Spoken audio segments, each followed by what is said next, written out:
మరో breaking news చూస్తున్నాం. సికింద్రాబాద్ లో ఉద్రిక్త పరిస్థితి నెలకొంది. ముత్యాల ఆలయం వద్ద హిందూ సంఘాలు చేపట్టిన ఆందోళన ఉద్రిక్తతలకు దారితీసింది. దీంతో ఆందోళనకారులను పోలీసులు అడ్డుకునే ప్రయత్నం చేశారు. దీంతో ఆందోళనకారులు పోలీసులపైకి చెప్పులు కుర్చీలు విసిరారు. ఈ క్రమంలో వాగ్వాదం పెరిగి లాఠీ చార్జీకి దారితీసింది.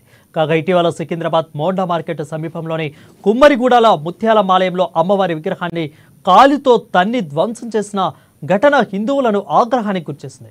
అమ్మవారి విగ్రహాన్ని ధ్వంసం చేసింది ముంబైకి చెందిన సల్మాన్ సలీం ఠాకూర్గా పోలీసులు గుర్తించారు. ఈ ఘటనపై కేసు నమోదు చేసిన పోలీసులు దర్యాప్తు చేపట్టారు.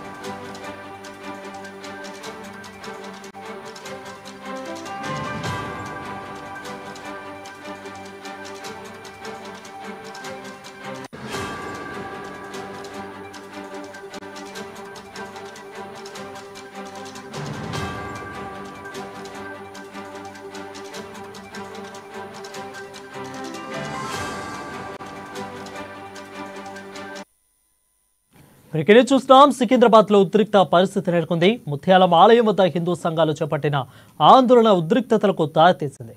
దీంతో ఆందోళనకారులను పోలీసులు అడ్డుకునే ప్రయత్నం చేశారు. దీంతో ఆందోళనకారులు పోలీసులపైకి చెప్పులు కుర్చీలు విసిరారు. ఈ క్రమంలో వాగ్వాదం పెరిగి లాఠీ చార్జీకి దారితీసింది. కాగా ఇటీవల సికింద్రాబాద్ మోండా మార్కెట్ సమీపంలోని కుమ్మరిగూడలో ముత్యాల ఆలయం వద్ద అమ్మవారి విగ్రహాన్ని కాలితో తన్ని ధ్వంసం చేసిన ఘటన హిందువులను ఆగ్రహానికి గురిచేసింది.